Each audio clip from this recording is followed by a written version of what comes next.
Hi, I'm Camilla. Hi, I'm Katie. And welcome to You're Gonna Be Fine, the podcast that reminds you that no matter where you are in your journey, you're exactly where you need to be. In each episode, we'll explore tools, tips, theories, and stories that will help you learn, heal, and grow. And remember that even on the tough days, you're going to be fine. Whether you're navigating life's big changes, trying to build healthier habits, or just looking for a little inspiration, this show is here to remind you that you've got everything you need within you. So wherever you are, take a deep breath, relax, and remember, you're going to be fine. Just a quick heads up, we're not certified therapists or doctors, just regular gals sharing insights and tips from our own personal experience. So if you are dealing with something serious, please seek help from a professional because at the end of the day, they are the experts, not us. So with that being said, enjoy the episode. Here we are, episode 2. Welcome. Welcome back. Welcome back to the show. Baby, how are you? I'm fabulous. I'm just laughing because we were saying before about my top, it says hot and spicy. And anyone that knows me will know that I am literally the opposite. What did you say? And I was saying having a t-shirt with plain and mild on doesn't quite hit the same as hot and spicy. Honestly, so, when I'm saying I'm not hot and spicy, I mean it in terms of my food palette. And obviously, yes. Oh yeah, you got spicy hot personality, and spicy, of course. But not, yeah. When we went to Sexy Fish, actually, we got that watermelon salad. And I was like, oh, this is amazing, this is amazing. And it had a bit of chili in it. And Mills was like, oh, and I was like, she like, calm down. It honestly, wasn't that hot. it was so hot. Yeah. Like a korma your mouth to me. Was like, eye streaming. It was horrendous, actually. Can you do a korma? No. Korma, yes, with loads of like yogurt on the side. Korma with yogurt. Korma and yogurt. It's really bad, and everyone's like, "Oh, you just need to like embrace it." And I went and I lived in Thailand for like. What did you eat? When I say I lived in Thailand, I was there traveling for 8 weeks. Oh my god, why did I say I lived in Thailand? Expat in the bio. What did you eat? Egg fried rice the whole time. So basically, you're lying with your t-shirt on, hot and spicy. Yeah, it's misleading. Well, no, it's not because the personality is hot and spicy. Yeah, ain't no vanilla Camilla. Sorry, 10 out of 10. No vanilla Camilla. Absolutely not. No. But we will kick off this episode slightly different to our intro episode. And ironically, what we decided to do is at the start of every episode, we wanted to introduce a little segment called Oh Fuck of the Week. Because let's face it, despite our picture perfect Instagrams, we fuck up on the regular. All the time. So we thought it would be very true to us and hopefully relatable for you guys to know that it's okay to have an Oh Fuck of the Week. But then ironically, we forgot our Oh Fuck of the Week on the intro episode. So that was our Oh Fuck of the week is not doing the Oh Fuck of the Week. Yeah. I literally looked at the notes and I was like, well, we went completely off topic. Yeah. Completely. The intro episode was a blur, to be honest. It was just a great like chat, convo, and that's what we wanted it to be. But yeah, and now we're going to get into more, tangible things that you can actually implement in your day-to-day life. But once we've discussed our Oh Fuck. So yeah, we fucked up and didn't do it. But we're going to tell our Oh Fucks now of the week. So go on. My Oh Fuck moment of the week was definitely, I had a sold out masterclass, which was incredible. Amazing. Small business masterclasses, and I absolutely loved them. It was my 6th one. And anyway, there was genuinely such a tumultuous journey for organising this event. There was so very many fuck-ups. Like, it might have looked on Instagram so polished and so like done well, but trust me, do not be fooled. I had the oh fuck moment when the grazing board that was supposed to feed 13 people arrived at 10 a.m. The masterclass starts at 11. Anyway, I literally said to the man, I was like, is that it? Where is the rest of it? There were, I shit you not, 3 chocolate croissants, 4 sausage rolls, a punnet of grapes, and like 2 pieces of cheese. Did they get the memo of how many people? Did they just for you? It was £150. I was like, how can they charge that? I don't know, but I literally was like, oh, fuckity fuck. Everyone's going to be starving. So I had to address it. I was just like, guys, summer bodies are made in winter.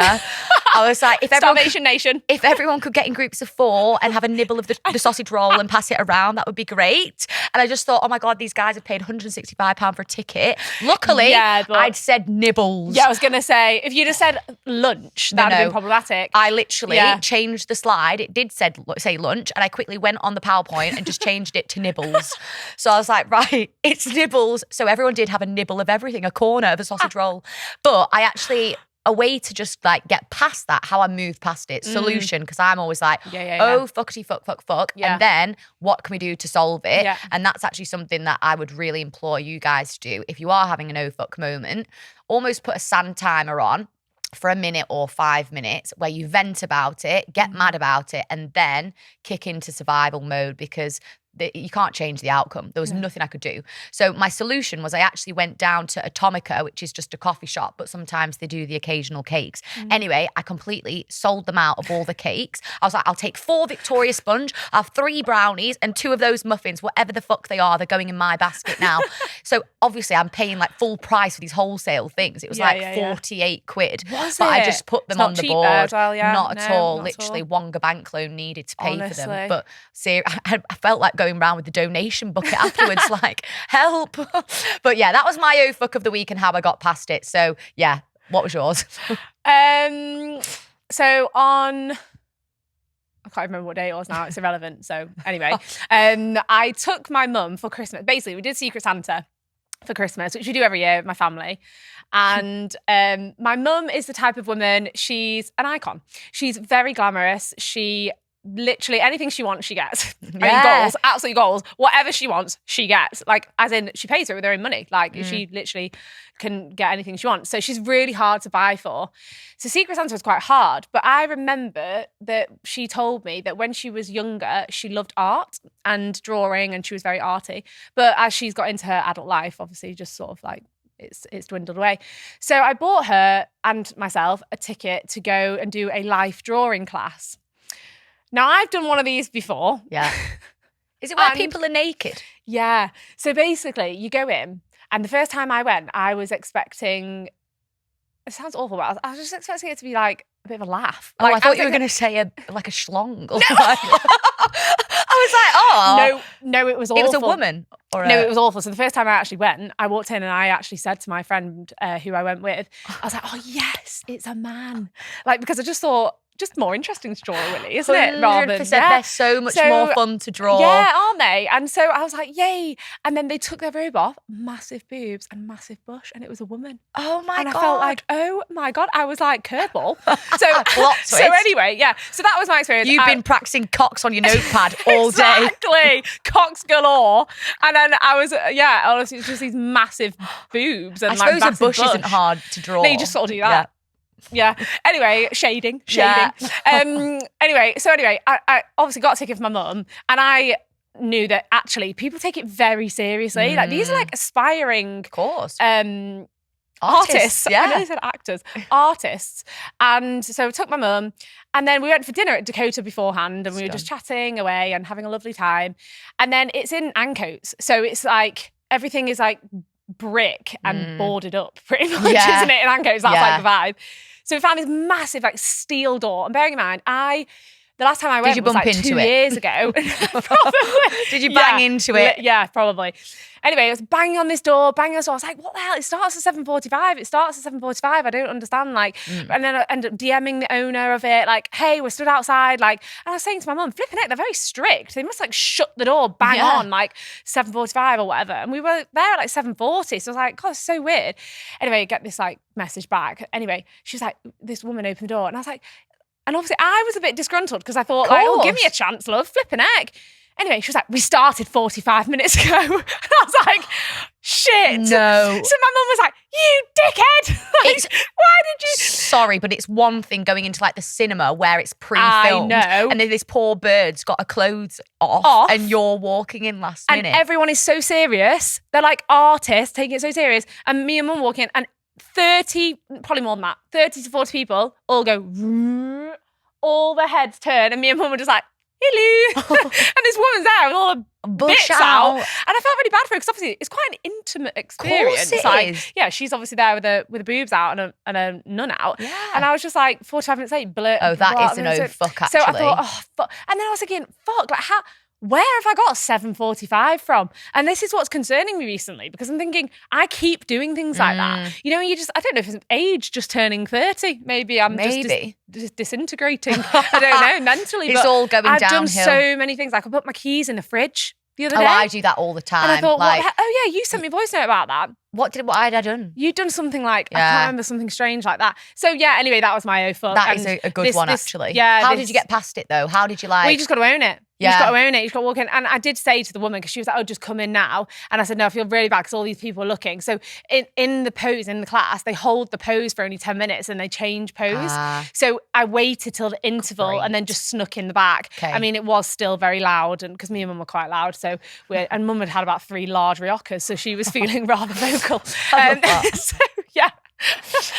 I actually love that fuck up from both of us, because I feel like you would just never have like seen that on social media, so it's good to share those. Yeah. But also just touching on, because the main theme of today's episode centers around fear, which I actually, when you were talking about your mum before, I thought a really good way to kick it off, you've given a bit of context for Diane, who is an absolute legend. Whenever I go round to Katie's house, like I'm wearing, like last time I went round, we were celebrating Katie's 5-year sober anniversary.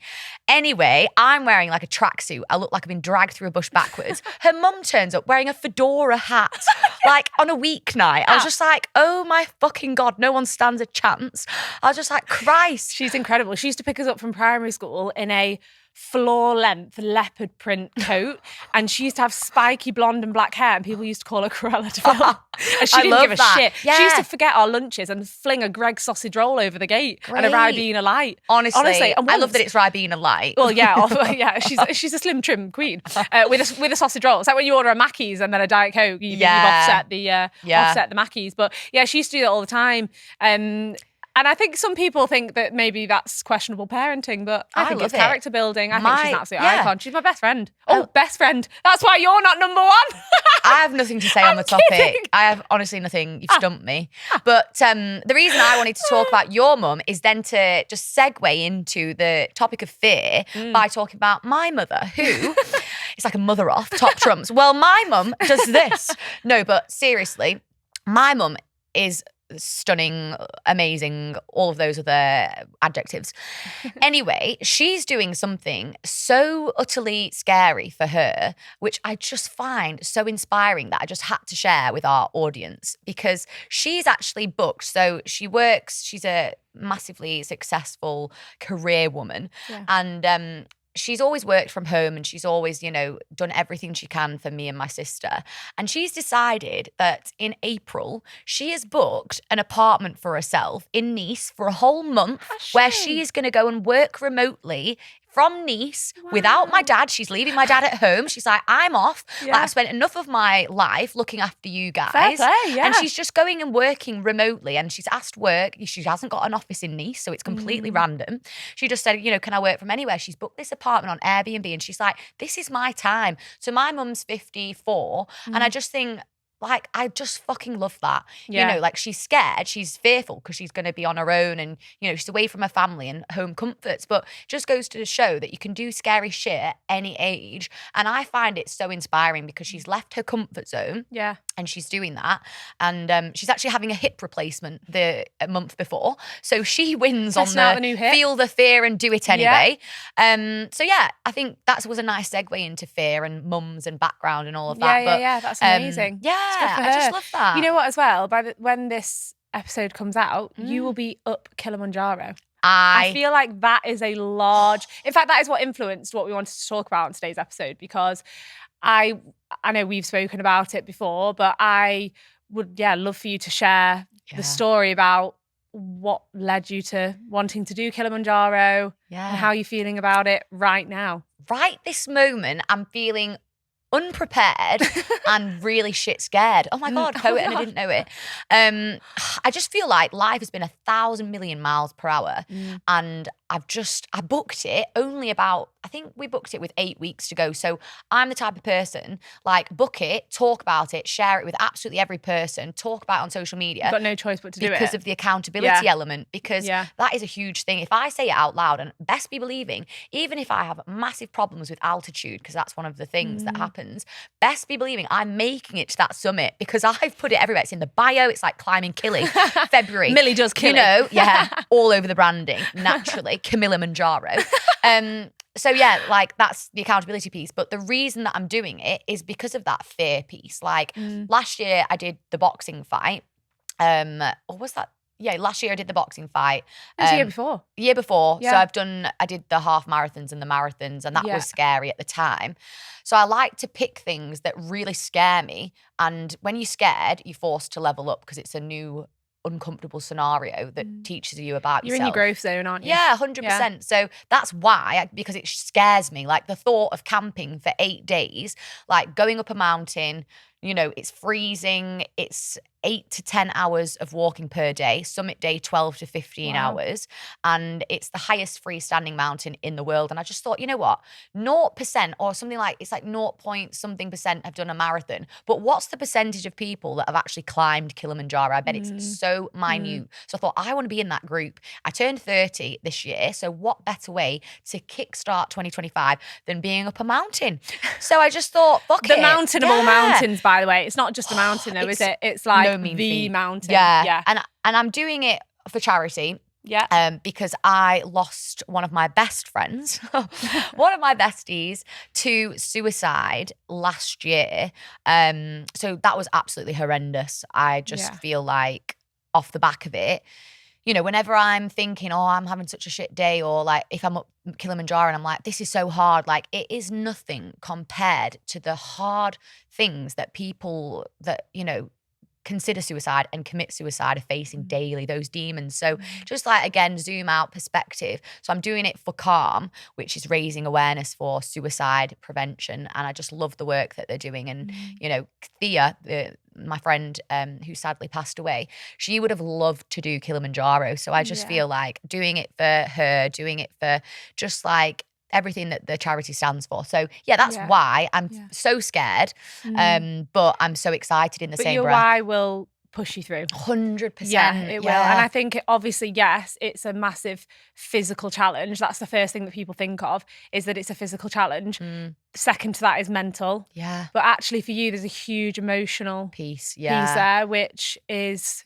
that is what will push you through, is 100%. The thought of Thea, and she'll be so proud of you, and she'll be pushing you along. She would have loved it. So I just feel like I don't want to complain about it, because it's literally like, yeah, I'm scared, but I'm excited because it's like such an amazing opportunity, and just like something that, you know, so many people would love to do. Honestly, I don't know how you're going to top it. I don't. Because every year when you do something like crazy, I'm like, well, that's it. Yeah. That's the scariest thing she could ever do. And then she's like, ta-da, I'm going to Mount Kilimanjaro. For my next trick. Yeah, literally. I'm like, what? Yeah. But, so no, it's so impressive, Bills. Like you should be, I know you are, like so proud of yourself, because they're massive achievements. I know you'll do it. So I feel like I'm talking about it like you've already done it, because you'll do it. Like we are like that though, aren't we? If you put something out, you say you're going to do it, like the podcast. Even though it took a little bit longer than we anticipated.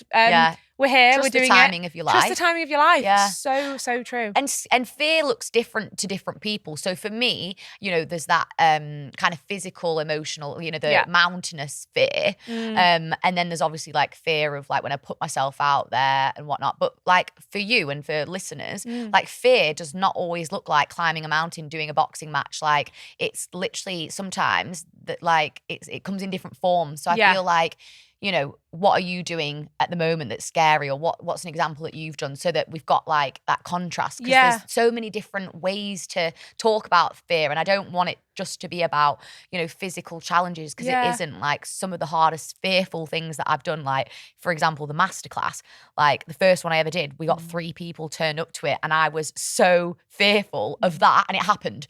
But now obviously I'm fast forward 6, and now we've sold out. So there's loads of different ways to talk about fear. So yeah, I think the first thing that comes to my mind, speaking about fear, the most fearful I've ever felt would, shock horror, be when I stopped drinking, because there's so much uncertainty around any major life change like that, and stopping drinking does affect every area of your life.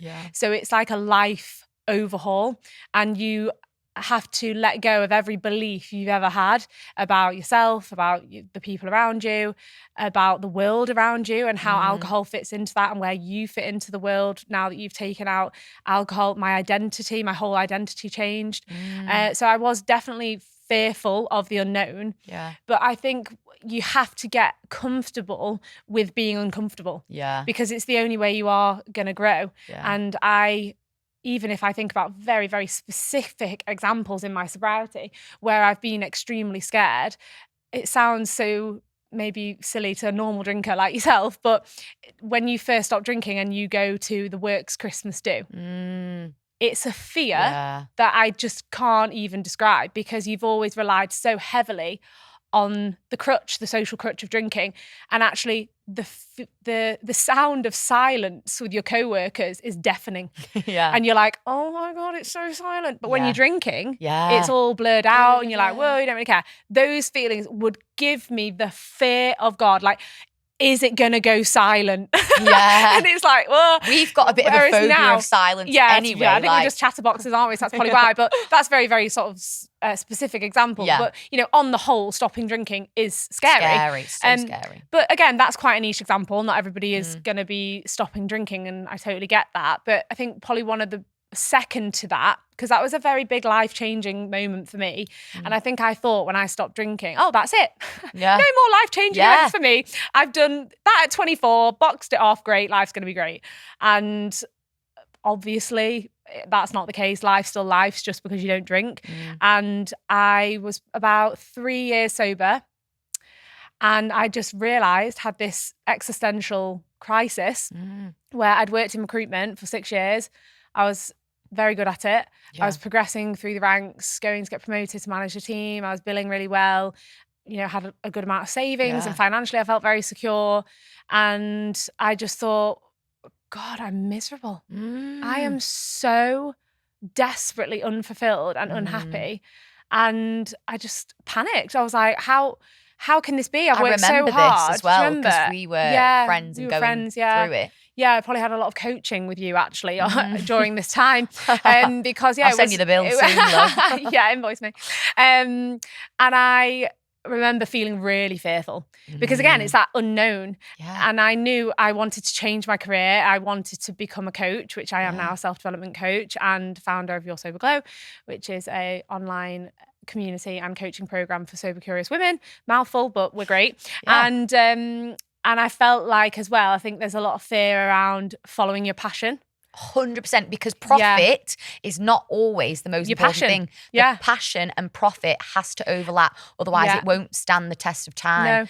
And my friend Lauren has obviously now, she's done the same. Like she's moved away, and she's terrified. I think as well, you don't dream about the cons of following your passion. So when I was in my recruitment job, it was very secure. I knew what money was coming, and I could see my trajectory.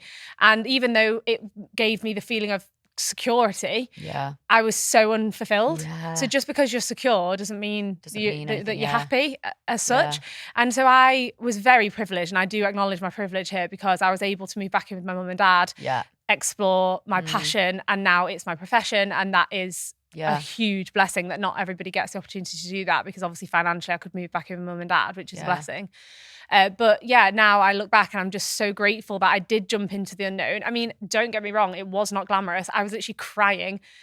I felt sick for about 8 months. Like the anxiety and the pressure of making it work as well, like what we just said.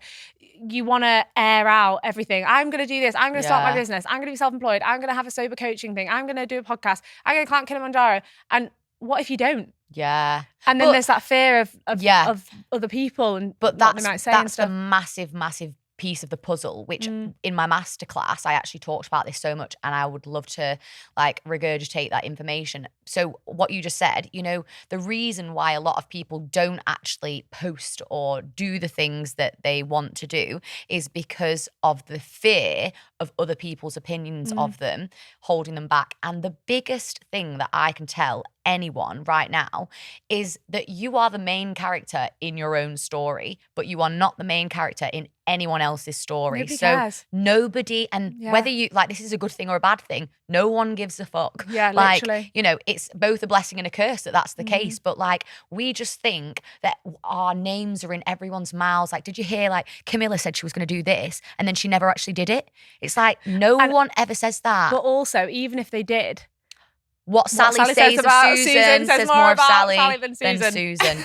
Like that is something that I always say. Like it's so true because like it's also the case of like if you don't like ask for what you want or you don't go after it and you're just like silently hoping for these things to happen, like closed mouths don't get fed. That is like my favorite quote at the minute. I actually got a tattoo of it not that long ago. Yeah. Oh yes, I saw you after. Yeah, I got closed mouths don't get fed, and then I got hang with clowns expect a circus, which is obviously centered around again people and who you surround yourself with.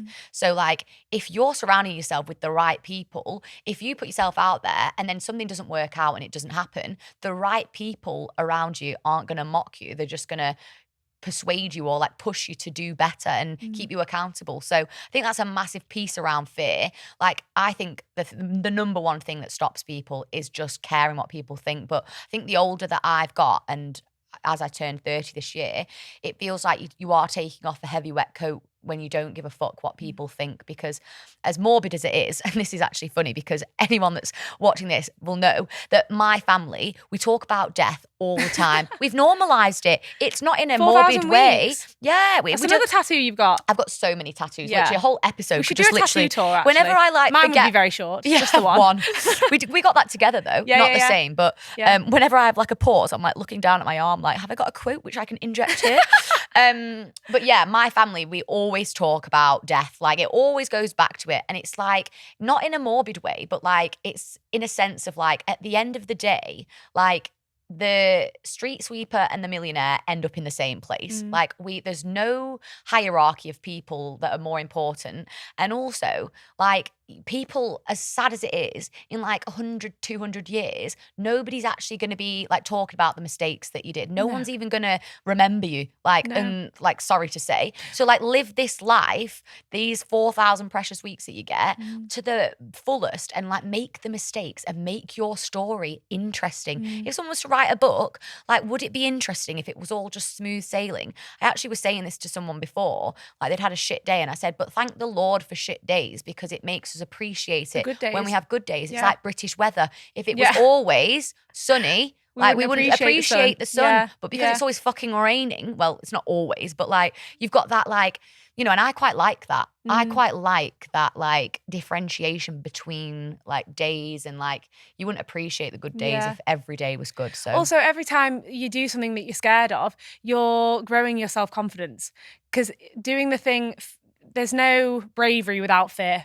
Yeah. You have to be fearful to be brave. Yeah. So it really strengthens your self-confidence, even if it's like a small thing. Like I saw this guy on TikTok the other day and he's got very severe social anxiety. I've just said a small thing. Social anxiety is absolutely huge. But what I mean is not a accomplishment in terms of like changing a career or climbing Kilimanjaro, but in terms of daily habits that are fearful for people.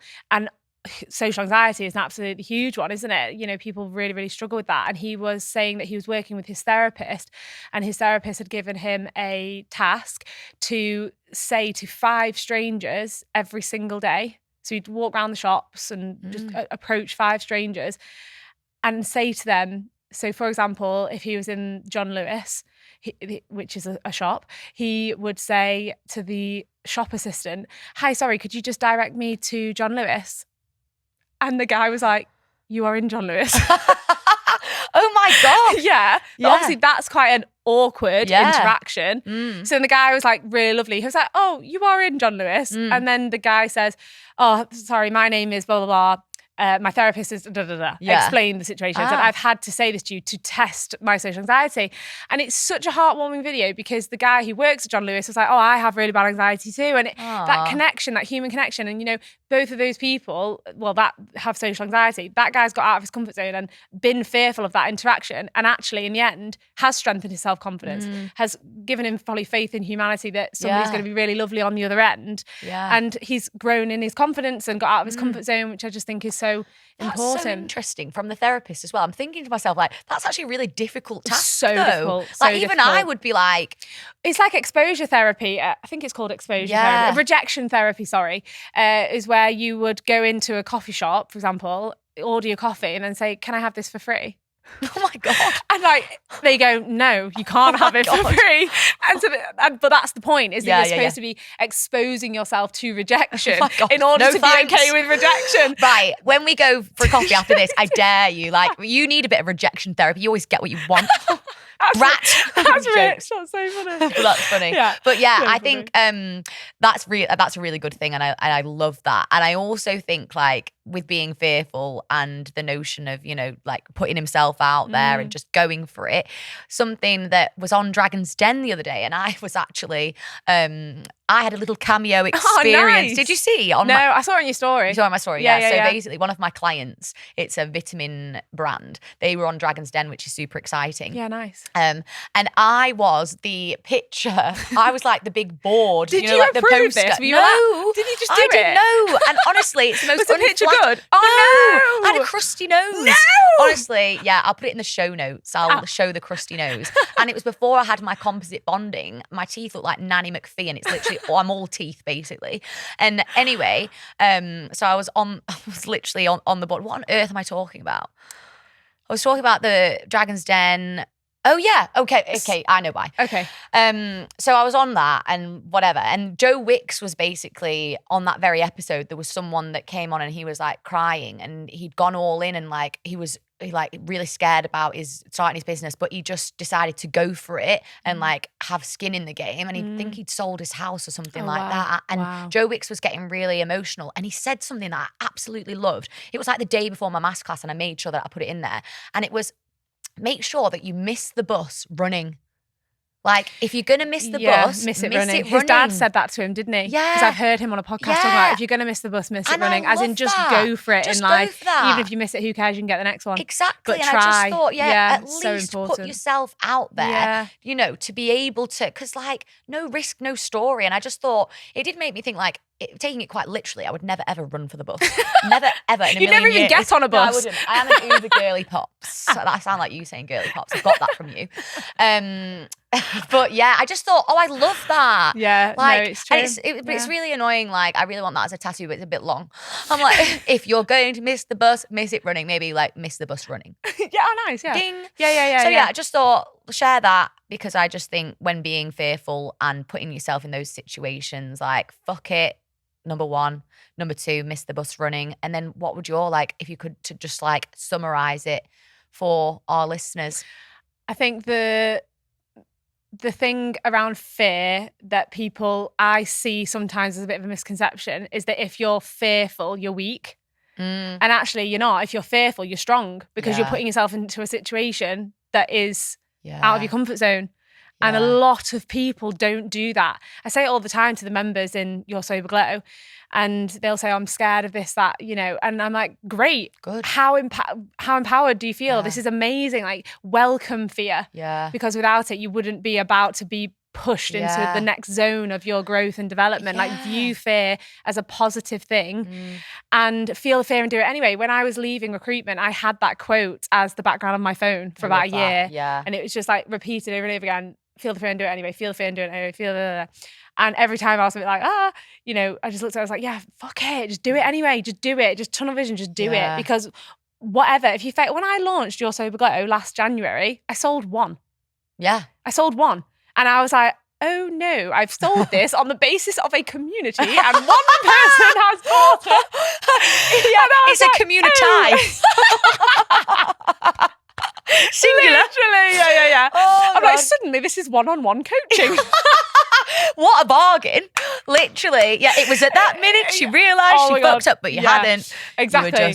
I was learning and growing, and you know, what Your Sober Glow is now is completely different, miles better than what I was selling the January before. The program was completely different. And what I learned through that experience, apart from how to give a refund, because I had to give the woman a refund. Oh my God. Humbling. Yeah. I remember telling my brother, and he with a straight face went, that's so embarrassing. You can always count on men just to literally like not soften it. But you know what? You should message her and say, hey, you, there's a community now. There's quite a few people in the group. If you did want to come back, here's a discount. Honestly, it was wounding. Like, I was so fearful of setting up Your Sober Glow. Yeah. And then I put all this work in, like months of work. I got a business coach. I made all the online course, like quit my job, like all these big things to then big launch day, about 100 discovery calls, one sale. Yes. But you know what? I refunded the woman, and what it really taught me is I hardly felt that knock, you know, because I think I've done so many fearful things in the past. I know, I just sorry, but I knew I was going to be fine. And I really, really did know I was going to be fine. I thought, right, rather than dwell in the negatives or perceived negatives, what have you learned from this? Change, implement, grow, move forward. And that's what I did. Relaunched Your Sober Glow in April and sold 10 out of 10 spots on the first launch. Love it. So you've really got to, you know, like I said, feel the fear and do it anyway. I think that's my biggest one. And don't view fear as weakness. View it as strength and bravery. Great. That feels like a great just note to wrap up on. There's no way I could like follow on Boom, from that. drop the mic, except it's attached. Yeah. Love it.